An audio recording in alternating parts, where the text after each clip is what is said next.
This is so counterintuitive to anything that we hear in our industry today because we look at the perfection of form, which is this unicorn out there because it doesn't exist. The glutes are everything. If we're not training glutes directly, if we're not training glutes in compound patterns, if we're not putting emphasis on glutes during single leg work, also bilateral squats and hinges, we're just doing ourselves a disservice. If you're healthy, you can go out there and do anything. If you're struggling with your health, nothing else matters. And if you can put health before anything else, you're always going to get to that goal. Dr. John Rusin is an internationally recognized strength coach, physical therapist, and injury prevention expert with nearly 20 years of elite level experience in training Major League Baseball athletes, NFL pros, Olympic gold medalists, and world record holding powerlifters. Named a top 50 health and fitness expert, Dr. Rusin has taken the methods proven at the highest levels of sport and adapted them specifically for everyday people, making elite level injury prevention, sustainable health, and lifelong physical performance accessible to everyone.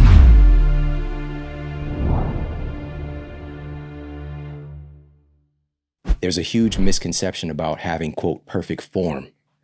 Let's talk about form. I grew up in the university classes that said, hey, here's the textbook and here's how you're going to move. And it was textbook form for squatting and deadlifting and bench pressing. And there was one right way to do everything.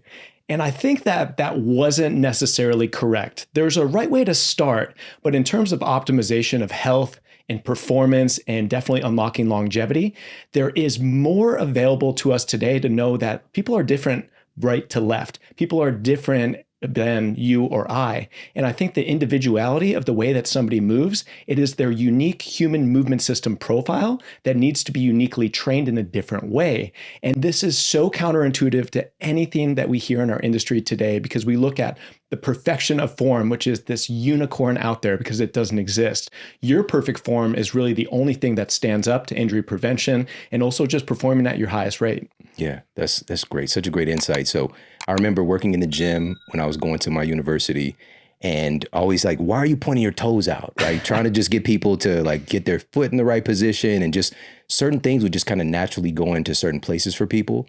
And I would see it as dysfunction rather than like, let me work with them, because if they do something this other way, maybe that brings about discomfort or pain or something up the chain. So can you talk about, for example, let's just say somebody is having pain when they do body weight squats, right? They have knee pain. What would you do in that case? Like, would you let them kind of adjust how they're positioned? Can anybody squat is basically my question. I do believe that anyone can squat, and not squat as the exercise with the barbell on your back. I think that's where people end up going wrong, is that they look at a human movement pattern as a way to train a specific exercise, and that's just not the case. But I do believe that everyone has a unique squat pattern for them to be able to do things in daily life and able to get full range of motion, but it's going to look different at their stance. It's going to be different at their knee position, at their torso angle, at their depth. It's going to be unique to their anthropometrics, their body shape, their body size. And a whole lot of people don't have an appreciation for that because, again, we're looking at a one-size-fits-all model in movement, and we are really in pain-free performance looking at trying to mix and match the two most objective things in the world, which are pain and human movement. And if you look at those two things together, how can anyone ever squat the same as another person if their body is totally different? Yeah. With that being said, what are some of the things that you would do with an athlete or a client if they're having discomfort while doing what they believe to be a general back squat, for example? Well, there's two different ways to go at it. So it's like, do we want to train today or do we want to gain data? So if we want to train today, we can use common sense strategies to be able to position them into a good enough position. This is where we look at like screening a squat pattern, for an example, is that you have certain setup forms, certain technique cues that you can use to get somebody moving good enough that day so they can go and train, they're not going to get hurt, and they can elicit that stimulus that we're after. So whether that be changing their stance, whether we go wider or more narrow, foot abduction, adduction, that's basically toe out position, or whether we actually start to teach them how to brace and how to create tension throughout their entire pillar, which are the shoulders, the hips, and the core together, that really unlocks their ability to feel safe and feel natural and feel stabilized so they can take that parking brake off of their system and actually start moving a little bit better. And when I think about moving better, it's more range of motion, more neutrality at the spine, the hips, and the shoulders, and something that you would look at and say, hey, that looks natural and that should feel good for the person. But that's where a vast majority of people need to go, is that they need to explore their movement a little bit more and know very well that they can't shove a round peg into a square hole with a good amount of success. But that's just the way to get somebody started. Optimizing is a whole different conversation. Yeah. Exploring movement, that in and of itself is something that I don't think a lot of people do or give themselves permission to do. Yeah. And so I'd love to just dig a little bit deeper in the realm of squats, because I'm thinking about, as I'm asking you these questions, I'm thinking about just being human. Yeah. And evolved in conditions to where we had to squat to use the bathroom, for example. And today, most people never see anything remotely close to that position. And so are there anything, for example, like I saw in the gym where somebody would have difficulty with a general back squat, and just even being able to move their hands, right, to a front squat position, for example, or using a box instead of them trying to, go ass to grass. Like all of these things help people to have a progression. So I want to ask you about progressions. Yeah. And I want to ask you specifically about spending some time exploring, like, what do you think about a resting squat? Yeah, so progressions are key. I think many times people go into a conventional barbell back squat or a front squat, for an example, and those are really hard positions to get into. You have a fixed bar on your body in non-natural positions at the shoulder, and you have to manage your right and left side of the body symmetrically and try to go down into a range of motion. You got weight on your system. Oh my God, like you're not broken if you can't barbell back squat right off the bat. That's actually an advanced exercise. People think, oh, a barbell back squat is a basic exercise. And maybe it's simple, but it's actually an advanced progression. At Pain-Free Performance, that is like 4 rungs up on the progression of how to learn how to squat naturally for your body. We don't start anyone with a barbell back squat because it is going to be something that lines up for them either plateauing too early or not having the proper mechanics, the stability and the mobility or the strength to actually scale it up safely. So we start them down at bodyweight squats. We move through things like goblet squats and box squats into front-loaded squats, and then maybe into back squats. But there's no mandatory rule that says in order to make lower body gains, you have to squat with a bar on your back. I love this. This leads to something else that's really a game changer. And again, when you said it, it was just like, of course that makes sense. And this has to do with breathing. This has to do with breathing during these different exercises. You just mentioned a goblet squat, and I thought about the breathing pattern, how it's different from other types of movements, but we're taught also to the Valsalva maneuver, right? Can you talk about what you were educated on as far as breathing and the truth about how we should be breathing when we're training? I was educated in the wrong realm. When it came to my advanced exercise science and my doctorate of physical therapy, I wasn't necessarily learning from people that were strength training themselves, and they definitely weren't working with clientele that had a progressive nature of strength training. But what we learned in terms of breathing and the way to do that while strength training was 2 totally wrong things. The first thing is like, if you're going to lift heavy, just hold your breath, hope for the best, and hoist the weight. And then we're like, I don't think it works that way. And then the other one was like, hey, more conservative people would teach, hey, you're going to breathe out and then you're going to breathe in, and then you're going to go breathe out fully, and then you're going to breathe in fully. And all of a sudden you're under load, and this is the wrong cue as well. And I think that a Valsalva maneuver doesn't tap into the neural connectivity of the pillar complex to be able to actually get a robust breath and brace protocol down into the core, but also breathing out and then breathing in as you go up and down, that loses your entire core complex as well. So we try to teach something right in the middle. So we try to breathe and we try to brace and we try to stabilize the core and the pillar based on the activity at hand.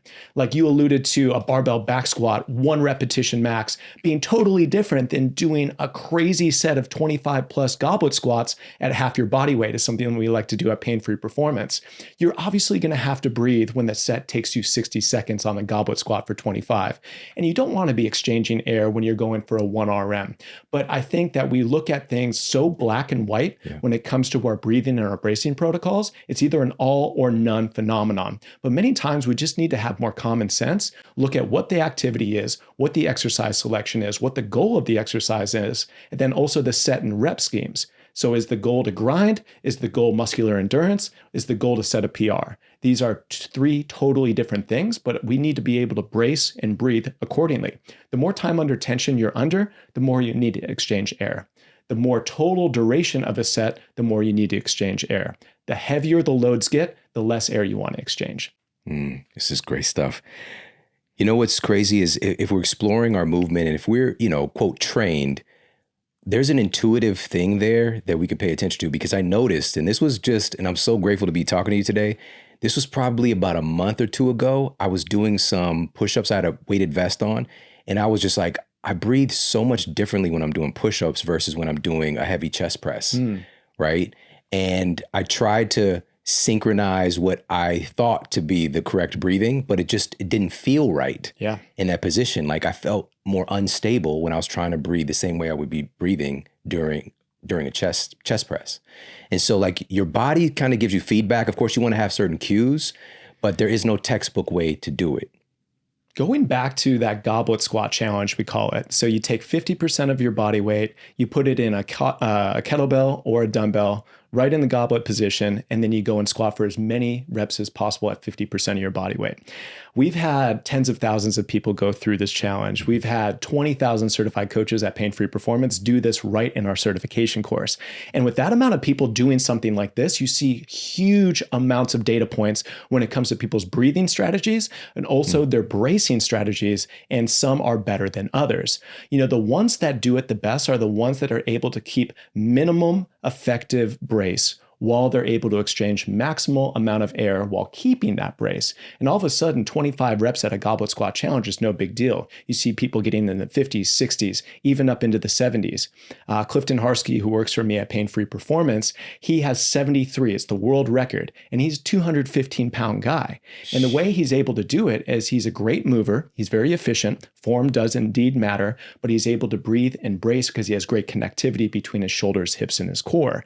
And I think that is a skill. Breathing is a skill. Bracing is a skill. It's not just moving a weight from point A to point B. It's the quality of the context of the way you put all these pieces together. Why do you like goblet squats specifically? Goblet squats are full body movement. It's not just a lower body movement. And this is why some people will hate on them as well. They look at goblet squats as this pseudo physical therapy rehab exercise. It's for broken people that can't squat with a bar on their back. This is what people think. And I'm sitting here thinking like, hey, can I goblet squat the 180-pound dumbbell today for a set of 15? You can progressively overload it, but the way I like it is that it forces your pillar to be on. If you don't have great front rack, shoulder stability, and being able to potentiate the lats and the pecs co-contracting and being able to manage the upper back, manage the spinal position, have the load anterior to center of mass so you can get more range of motion, and then also utilize almost every lower body compound mover, quads, glutes, hamstrings, isometric at the lower back. It trains everything. But I think another misconception is like, you have to hold the weight in your hands.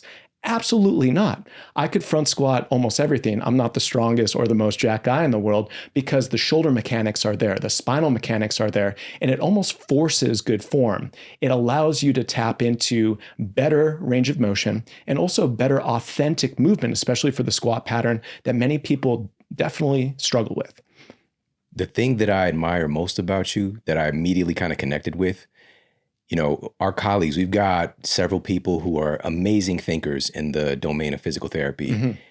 To me, you were the most action-oriented of the physical therapists that I've seen and that I've been exposed to. And you really do put the pedal to the metal. You apply what you teach. You're really about that life with training. There's so much training focus in this book. And specifically, and this leads me to my question, when it comes to physical therapy, right, there's an emphasis on the therapy part, and we tend to think about like getting better, rehabbing, but there's also prehab. There's also just being able to optimize, like you said earlier as well. I want to ask you about this because there tends to be extremes, and you talk about this in the book. Yeah. When we are dealing with pain, completely lay off, right? Just don't touch it. Yeah. Just maybe 6 to 8 weeks or whatever the case might be. And then there's immediately train, just don't stop training. Right. And you say this usually somewhere in the middle. So why does movement matter so much if we're dealing with pain / and or an injury? We are generally taught, not physical therapists, but just the general population, to completely restrict movement. All right. Whether this is like, just keep the leg up or whatever. And I'm talking about not somebody with a broken leg, right? But maybe they've got some inflammation. Maybe there's an injury there. Why does movement matter so much with recovering from an injury? Is it ideal to completely stop moving? Well, I think there's two different contexts here. You have clinical-based pain and injuries, like go see a physical therapist, go get checked out by your physician, make sure that something isn't a red flag. That isn't a vast majority of people. 90+% of the people out there in gyms today are dealing with chronic, low-level aches, pains, and old injuries. And that's where we need a reactivation model and not a deactivation model. If every single time that we got an ache, pain, or an injury, we had to sit out for 6 weeks, we would be weaker, we would be fatter, and we'd be more unhealthy than we already are in our country. And we already are struggling with many of those different metrics. But I think that reactivation versus deactivation, two totally different things. Very rarely is it ever a good thing to just go out and do nothing. There's always something that we can do. But again, it comes to your mindset. Can you take your ego away from things? And can you get back to doing things smarter so you can do this forever? A lot of the people that I work with, they want to be able to train forever because they enjoy physicality. They enjoy strength training. They enjoy going out and running 5Ks. They enjoy being 60 or 70 years old, being able to play with their grandchildren and be able to go out and live a thriving, active life. But this isn't something that is just given. It's something that is earned. And I think that we need to navigate the natural tendencies of aches, pains, and injuries that shouldn't necessarily happen in the gym, but they are going to happen over time. We need to re-lens the way that we're looking at things and say, hey, there's more solutions than there are barriers. So if I can't barbell back squat today because something happened, it doesn't mean that you maybe can't go in and be pain-free with a goblet squat and be able to still train that same movement pattern and get that momentum going forward. When we deactivate, we lose all momentum. We lose it up here, we lose it inside of here, and we definitely lose it mechanically at our body's tissues as well. And that's something that we just want to avoid. But I think a lot of what my training-centric approach comes from is that I've always been a coach. A lot of people don't know this, that I went through 3.5 years of graduate school to become a physical therapist and get licensed, only to go back into personal training and sports performance right away. That's where I started my career. And out of 70 people that graduated in my class of DPT in Buffalo, New York, shout out to Damon College, I was the only one that didn't take a job as a physical therapist. I took a job as a personal trainer down the road in San Diego, California, in North County. And I did it because I wanted to get back into performance. I was a baseball guy. I wanted to move back into baseball. And I knew that having that higher level of education, especially with the anatomy and the physiology and the biomechanics, it would allow me to keep my athletes a little bit healthier because I knew how to put them back together. But that's where the prehab model comes in. If you know how to put them back together, you know how so they can't be broken in the first place. Right. But that's where all that training comes from, is that I've always coached, I've always trained, and I've dabbled in a little bit of physical therapy in a hybrid model for some of the athletes and the clients that I've worked with. But predominantly, it's always been strength and conditioning. It all makes sense. Yes. It's a perfect life qualified you to do what you're doing and to express the way that you're expressing. And that's, again, like, that's what I really admire. Just like, oh, he's really about that training. Yeah. And what I noticed initially too is just like all the variety of these different movements, these different movement inputs. And so this leads me to, if somebody is experiencing pain or just, discomfort, whatever the case might be, with trying to lift heavy when it comes to squats. There's so much that we can do even with one leg, right? Let's talk a little bit about that.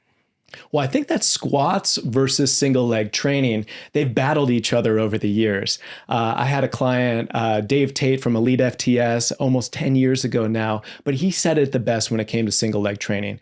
After decades and decades of squatting and deadlifting as a power lifter, he was finally working with me doing single leg work for the first time. We started him with basic ass split squats, literally going up and down in a split stance, and it smoked him right away. This is somebody that was going to squat 1,000 pounds. And he goes, John, this sucks. He goes, this is twice as hard with half the amount of weight, and it's hard every single time. And I'm like, that's single leg training. You can get a whole lot out of asymmetrical lower body single leg work than you can from bilateral, but it's not one against the other. Of course, we train the whole movement system. But I look at single leg training or asymmetrical lower body training as its own category of the human movement system, because we spend over 80% of our movement lives in single leg stance or asymmetrical stances. Right. But very rarely would you look at somebody's training program and go, hey, do you have 80% of your lower body directed work in an asymmetrical stance? It's usually the opposite. There'll be bilateral hinging, bilateral squatting, doing maybe a couple walking lunges at the end of the training day and then calling it a day. But that's where we tend to really run into chronic pain at the lower back, chronic pain at the knees, and then usually dysfunction when it comes to the hip and the ankle complex as well. Just makes sense. We're spending more time, especially again, if we're active and doing things functionally, with one leg being, again, we don't do a lot with both of our legs together in this perfect position. And so being able to train single leg or a split stance, it's more akin to real life. Yeah. In pain-free performance, I deep dive into the lunge pattern. So we call the lunge any sort of single leg directed work. But it's not just a squat on a single leg, and it's definitely not just a hinge on the single leg. The lunge pattern is a distinct pattern in itself. And why is it that? That's the question that I always get. It has all of the best biomechanical properties of the hinge at the hips, meaning that we're glute dominant, we're hamstring stability dependent, and we have the lower back engaged. So we should have a hinge at the hips when we're doing single leg work, but we should also have a knee forward position at the knees relative to the toes. So all of a sudden you have this knees over toes position, and then you have a hip hinge position. That is perfect in terms of load capacity, in terms of centration of the hips, meaning like a central point of stability, but also muscular recruitment. If you can bring the knee forward a little bit naturally according to your body, that's going to recruit the quadriceps. If you can bring the hip hinge a little bit more deeply with your torso angling down, that's going to engage the glutes, the strongest, the thickest, really the key driver of human strength across the body spectrum. If you can do all of these things simultaneously, you are in the perfect position to be quote unquote athletic. You think about any athletic movement or any athletic endeavor. Usually it doesn't have a huge heel on the ground position. It doesn't have a vertical shin, definitely doesn't have a vertical spine. It's in these natural positions that are best mimicked in the lunge pattern. Forward knee plus hip hinge. And because we're on single leg and we actually have asymmetrical stance at the lower body, we can mitigate the stress at the spine and we can redirect that stress to the muscles where we want them. So what did you just say about the glutes and athletic movement? They are the cornerstone of all health, performance, and physicality. They are the central line of tension and stability at every lower body directed pattern, and they're also the potentiator at upper body patterns. They are the force transducer of any rotary or lateralized planes. They are the shit. Like the glutes are everything. If we're not training glutes directly, if we're not training glutes in compound patterns, if we're not putting emphasis on glutes during single leg work, also bilateral squats and hinges, we're just doing ourselves a disservice. And it's for the men as well. It's not just for the ladies. You heard it here that the glutes are for the men because that gets you to where you want to be in terms of your strength, in terms of your muscle, and the physique. Yeah. The physique goals are there too. Okay, so now we're opening up this compartment, which is especially things are changing, of course. Many more women are training. Yeah. But the emphasis tends to be lower body, right? Mm-hmm. Especially the glutes. For men, we've been doing this for quite some time. And, there's this phenomenon, it's a meme, skipping leg day, right? And that's changing, fortunately, but still the emphasis on the glutes. And so what you're saying is men need to start training like girls. I wouldn't go that far, but I would bring the pendulum swinging from stereotypical women to stereotypical men, somewhere in between. We all know the stereotypical male meathead. He's going to go in there, he's going to be bench press on Mondays, he's going to skip legs on Wednesdays, he's going to hit a back session on Fridays, and then on Saturdays, of course, you're going to hit a full arm session. And then they skip the lower body. And even if they are doing lower body, it turns into piss poor squats, half ranges of motion with the bar on your back always, or it turns into machine work. And there's really nothing that trains the posterior chain directly. This is a huge mistake. On the opposite side, you do see an overemphasis on lower body directed work with the women. But I would say that that is an outlier. Most women are going in and they're going to be cardio heavy, they're going to be mobility heavy, and usually they are going to be dabbling in strength training, not really investing in progressive strength training. That has been changing over the last 3 to 5 years because we do see a trend in females going through resistance training, but it's not like females are out there powerlifting. That's not quite where we're at right now. But if you bring both of these things together, we just need to be training more well-rounded, no matter if you're a man or a woman or whoever you are. Well-rounded training leads to better gains across the board, but it leads to longevity in your training career. It leads to longevity and health in your life, orthopedically and systemically. And if we can just simply train well-rounded, I think that we would be better off altogether. You know, the name of the game is health. And if you can train in a well-rounded way, you allow yourself to get to the next year, get to the next decade, to be able to physically thrive forever, because you are able to withstand a lot of those stresses out there and those challenges out there that you don't necessarily know that are coming. Amazing. So train like a human. Train like a human. Exactly. We call it the 6x6 protocol. Every human out there should be doing squat, hinge, lunge, push, pull, carry patterns. Those are the 6 foundational movement patterns. And then on top of that, that's your human movement system. We need physical characteristics. That's power, strength, cardio and conditioning, mobility, hypertrophy, and athleticism. If you have the 6 patterns, the 6 characteristics, you put those things together, you are going to be unbreakable. Oh, this is so good. And of course, you cover all of these and put together protocols with all of these in the book. Yeah, probably too many. We deep dove in on the programming sections, and we wanted to allow people to go in and match 3-day-a-week full body or 4-day-a-week upper lower splits, 5-day-a-week regional splits, but then also splice in different things like pain prep, and then mobility protocols. So people can actually like plug and play all these different things together to create their basic solution for their unique health needs. Amazing. I want to ask you specifically about athleticism. And I haven't talked about this on the show before. Medicine ball. This is one of those things that I utilize every week, several times a week, doing various exercises, whether I'm, throwing against the wall, slamming to the ground. What do you think about medicine ball exercises? They're great. They're great because we can start to tap into the rotary planes. We can get lateralized. We can have unilateral emphasis. Those are all characteristics of being athletic. And also we can display power at a low level of load. So medicine ball is one of these tools that I think that I got introduced to 20 years ago, and it was like only the functional training gurus were using that stuff. But all of a sudden we think about trying to redefine how we train power and how we train athleticism. This is one of those key tools.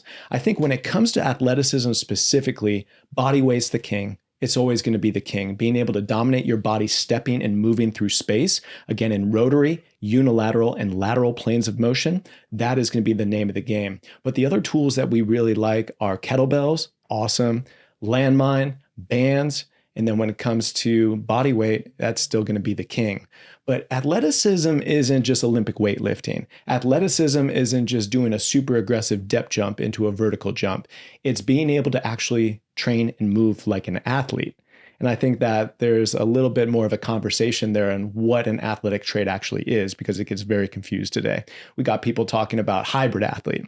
Well, there's nothing real too athletic about powerlifting or going out and running a marathon. Both are amazing strength and cardio-based goals and skills to have, but athleticism isn't either one of these. There's nothing athletic about that. Athleticism is moving your body through space with tempo, with agility, with symmetry, with smoothness, with articulation of movement skill. That is how we would train athleticism, but many times you have to wrap your brain around it's not going to be super heavy. Maybe it's not even going to be super fast, but it should be articulate and it should be a skill that is full body in nature. That reminds me of Luca, right? It's not necessarily fast, but he's an incredible athlete. Of course, yeah. He has things that you just cannot teach.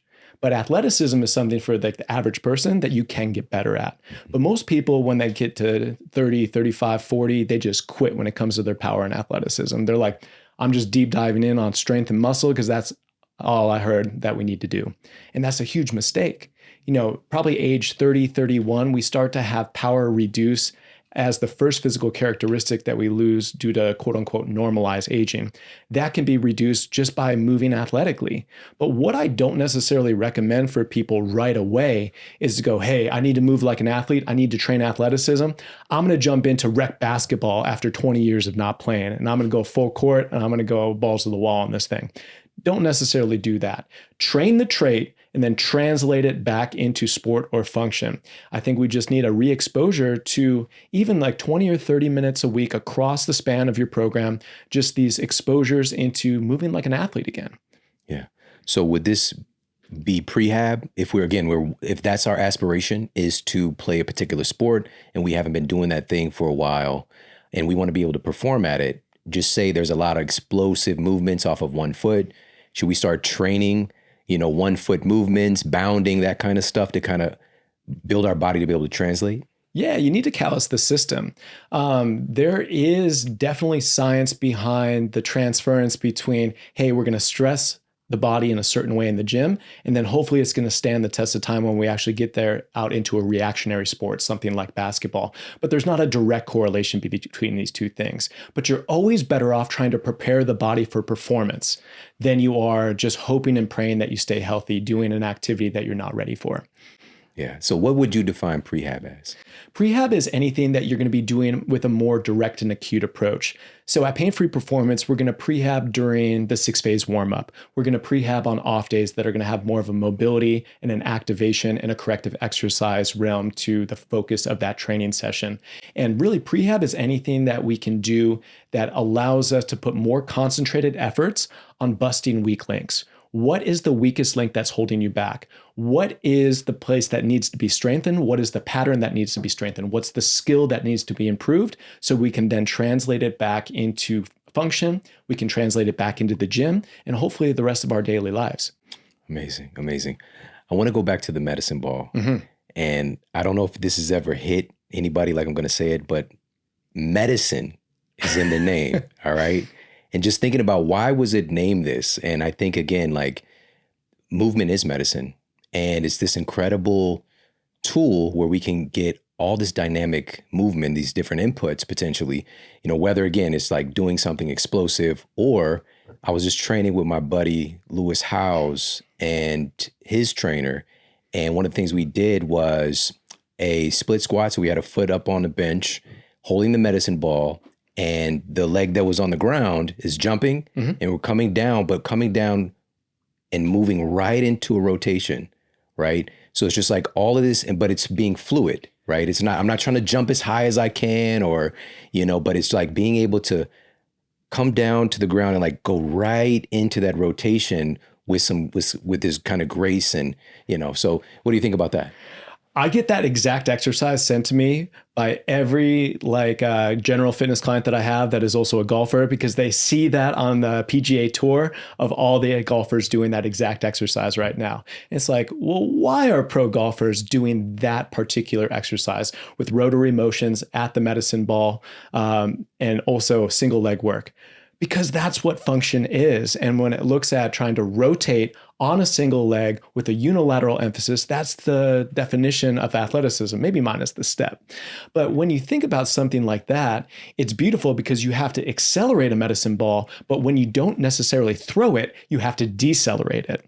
When you're talking about athleticism, especially for health and longevity, it's not all about this ballistic work, ballistic power, concentric power. It's really about being able to harness into force, decelerate force, and being able to protect yourself in that way. So deceleration and being able to rapidly stop and be able to have positions that hold up against your mechanics, that's going to be key. But a lot of the medicine ball work that we do are ballistics. I would say 50% are that. And then the other 50% are actually holding onto the ball and doing something like a throw and not actually throwing it, because then that trains the decelerative properties that are the opposite of the acceleration properties. So you're talking about like what we used to do with like our siblings would like fake throw the ball at them. Exactly. Oh man. So this goes back to shout out to Luka Doncic again. And as of this recording, we've got a new version of Luka. He's been training, he's looking lean and focused, but he is arguably the greatest in the world at deceleration, right? When we talk about athleticism, the ability to decelerate is one of these capacities, again, that we can train. And you just mentioned how important it is if we're talking about functionality, being pain-free, athletic movement. It's not just the go, go, go and the ability to accelerate, it's also the ability to decelerate. So with that said, what are some things that we can do to train deceleration? There's a lot of drills out there that get poo-pooed on. You think about things like agility drills for 40-plussers, or you think about bringing out the agility ladder for people that aren't necessarily trying to go to the NFL combine. And people go, like, what muscles does that train? How does that get me jacked? Well, it's not all about that, but being able to actually step through space or take a number of steps through space, that's going to be huge. There's certain kettlebell drills that are naturally decelerative, and that's why we move into that tool as a number one functional training tool for athleticism itself. Because every time that you move a kettlebell, whether it be a swing, whether it be a snatch, whether you're moving it across your body, there's an acceleration, and then there's a natural deceleration. And just because of the shape of the force plane, it is a centripetal force plane, meaning that it's semicircular. That's allowing us to actually have more rapid deceleration capabilities with less load needed. And this is something that we utilize hugely. The same thing could be said for the landmine. It's that same force profile. And that's why these training tools just really stand up to the test of time. But for my clients, we're going to work on body weight agility. We're going to work on athletic movement with multiple steps. And then we're also going to utilize kettlebell and landmine almost every single time. And this tends to be a priority for people too. We use it in a training program that is going to be more well-rounded with a blend in something called a primer. A primer is called a power primer in our system. And essentially we're priming the brain into utilizing new skills. We have a little bit more of a power emphasis, but we have acceleration and deceleration both being trained, and we're moving our bodies fluidly through space so we can learn a new motor skill. The more diverse we can be in terms of our motor skills and our spectrum of movement, the more resilient we are going to be against pain and injuries. Amazing. You mentioned the landmine a couple of times. Can you describe what that is for people that are listening? Yeah, think about putting a barbell just on its one side. So you can either put it in these special things that they have on a squat rack that is a landmine holder. So one end is down in contact with that thing or on the ground, and you're holding the opposite collar.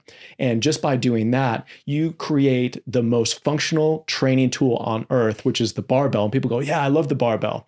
Well, try the barbell with one end down on the ground. It totally changes the game. So the landmine is something really interesting that we utilize a lot too, because a lot of the people that I work with, they don't necessarily have Gold's Gym at their disposal every single day, but they want to have diversity in their exercise selection and also being able to challenge their movement patterns. The landmine allows us to be able to have like a poor man's machine for many of these different movement patterns. All of a sudden, because the one end of the bar is down on the ground, we have natural stability from that. And because that bar is grounded and we have it in our hand or on our body in another position, we have natural compression that happens at our shoulders or at our lower body. So essentially, we bring the stability components down, or the stability requisites down, and we have our ability to move fast and move explosively up.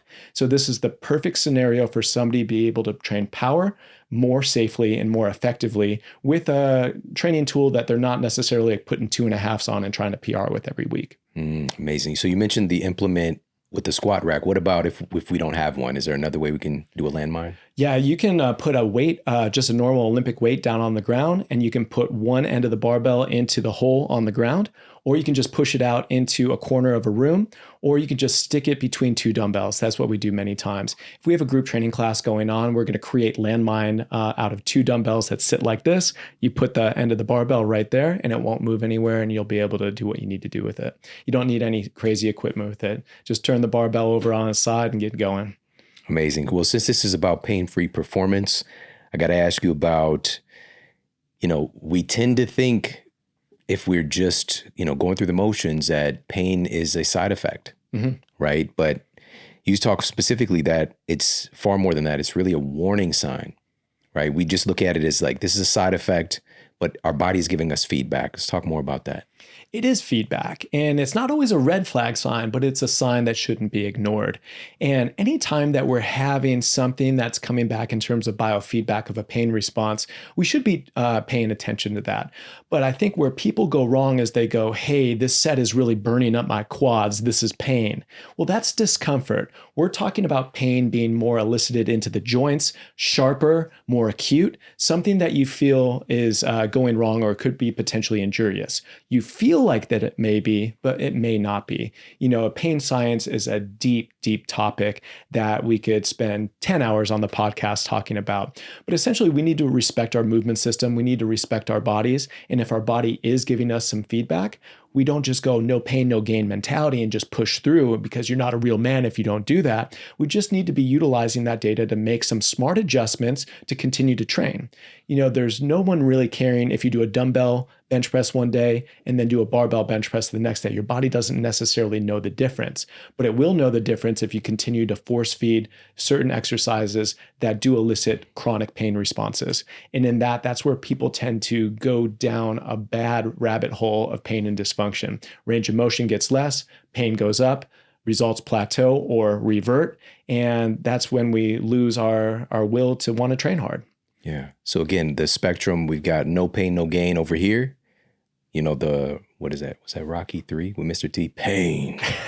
We got that. And then we've got completely just, if there's pain, don't do anything. Right. And as you talked about, it's in the middle here. And, one other thing I want to ask you about, you got your 10-year-old son, Cam, here, you brought along, incredible athlete, baseball, basketball, judo. Is Cam doing some of this training? Cam is not doing training right now. He just turned 10, so he's not doing a structured training program. He will dabble in training with myself or my wife, or maybe some of his older teammates will come in and train and he'll go on with them, but we're not having him on program 2 to 3 days a week. We're not progressing different exercises. We're letting him have his sports and also just be a kid and play.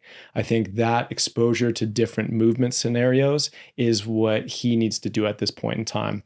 I think that age is going to be different for everyone in terms of starting a progressive strength training or a well-rounded physical preparation program, but usually 10 years old is a little bit young.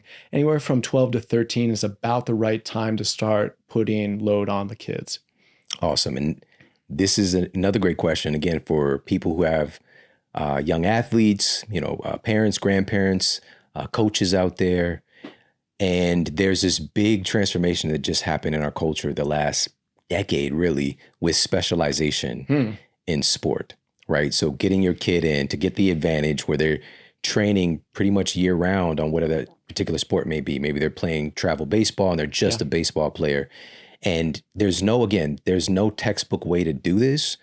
But from your perspective and your experience and being able to work with all these athletes, and also now, again, having, your son right here who's an athlete, what do you think about specialization versus, and the reason I'm asking this is I remember this interview with Kobe Bryant, and Kobe is very inquisitive whenever he got the opportunity, especially asking players who were doing things that he wanted to accomplish. So he was talking to Michael Jordan and he was asking him about basketball because Kobe played when he was very young, obviously. Yeah. And he said, so, what were you working on when you were 12? And Michael Jordan was like, I was playing baseball. Yeah. So what do you think about specialization? As a father, I get it when people want to go in and get a leg up on the other 10-year-olds in town. I think there's an emotion to it. I think there's a biopsychosocial physical aspect of wanting to be the best and perceiving that if I do specialize a child early, that they are going to get the leg up, so to say. It's just not true. It's just not true. We have over a decade of research and really good studies on the highest performers in sport. And over 94% of professional athletes and Olympic athletes today played multiple sports before their 15th birthday. Oh, so you start talking about that in the wrong circles with your sports family teammates, and all of a sudden people go, whoa, what I'm doing is the right way. Maybe Maybe not. But I look at it from a father, but also I look at it from a sports scientist and also a strength and conditioning coach that has been around the block. We've seen high levels of success for some outliers, but we've also seen the vast majority of people that have a well-rounded training approach or well-rounded sport approach, especially early on, just be healthier long-term. We have great data on that, but also perform at the highest levels or get to those D1 scholarships, get to professional baseball, get to the major leagues or the NFL, just because I think the correlation leads to the best athlete being the best athlete as soon as they do turn in and specialize. Not a whole lot of people know that I worked for the Chinese Olympic Committee about 12 years ago, and I was in charge of a couple of their athletes that won medals previously to prep them to win their next medal. But then I took over a couple of teams' programs in terms of their youth development model. And that was a wild experience because all of a sudden you see the ultimate early specialization. They'd be going into elementary schools across regions, and they would be looking at potential for a 4 or 5-year-old to be able to go into whatever sport. And then they pull them into Olympic Village and they'd start specializing the kids at 4 or 5 years old. And then I would be one of the people at Village that would be putting programming together for 5-year-olds. And they'd have a couple hundred of them. And the reality was I was also training the 25-year-old that had just won silver or just won gold in the previous Olympics. And yes, they made it through that athletic development model. But also thousands of kids had fallen off that. They got sent away from Olympic Village. They got hurt. They're no longer anywhere. And it was the strongest survived. I think that is absolutely inappropriate. We don't necessarily see the strongest surviving here in America. That's not the model that we run. But I have friends and I have people that we play baseball with that grew up in Dominican, grew up in Venezuela, and the model is very similar there as well. But it's a totally different scenario. That early specialization was to get out. We don't necessarily have that here in America, but what we do have is a lot of social pressures to want to be the best at earliest ages. But anyone who's been around the block a long enough time knows that who cares if you're the best 10-year-old? Nobody cares if you're the best 12-year-old. Very rarely does anyone care if you're the best 15-year-old. It gets serious at 16, 17, maybe 18. And we're now seeing in professional baseball that some of the best players on the face of the earth today didn't even have Division I scholarships. So everyone develops at a different rate. But if you want to give your child the best chance to succeed in their sport, if you want to give your child the best chance to succeed physically in life, you need to be able to have them have more diversity in what they're getting out of their sports or even their activities. It doesn't always need to be the sport. Yeah. And there's something to be said, and thank you for that. That was amazing. There's something to be said for enjoyment. There's something to be said for passion for a thing as well. And not having the opportunity to experiment, to play, to try different things, you might not get the chance to find that thing that you really love and are connected with, you know? And so giving our kids the opportunity to have different exposures. And I'm a big fan of unstructured play. Yeah. Right. Just being able to just go play with their friends and just do stuff. And, you know, it tends to turn into competition one way or the other a lot of times. But just being able to play, have fun, experiment. And, it, you know, again, there's no right or wrong way to do this. But, you know, from what I've seen, especially if a kid really locks onto something, you can't stop them. Yeah. Right. And I asked your son when I got here and when I shook his hand, like, so which one is your favorite of, you know, judo, basketball, baseball? He's like, it's whatever's in season. It's a great answer because I know that he is just having fun and he's doing different stuff. And it's not about like, I'm supposed to be in love with this one thing. Yeah. And if and when that happens, so be it. I know that you'll support him to the moon and back. But, you know, we got such a great opportunity now to, like you just mentioned, there are some kids who are in positions like this is their way out. Yeah. Where we have the opportunity to, you know, have some more grace and just be there as a support system and put our kids in position to figure things out. I was growing up in a really unique household because my dad was an athletic director of 27 schools in the Western New York area, Williamsville Central School District. And he was the man in terms of being the athletic director. He knew all the coaches. He went to all the games. When I was born, I was right at the football field. I was at the basketball court. I was in the weight room. And that's how I grew up. And I played every single sport because my dad, like a crazy person, would throw me in with the modified and the JV teams when I was like 7 years old. So that's what I grew up doing. I grew up playing lacrosse and swimming and playing baseball and basketball, did martial arts. I did everything because everything was there because I was just there with my dad. Yeah. And that was a different day and age, you know, that's 30 plus years ago.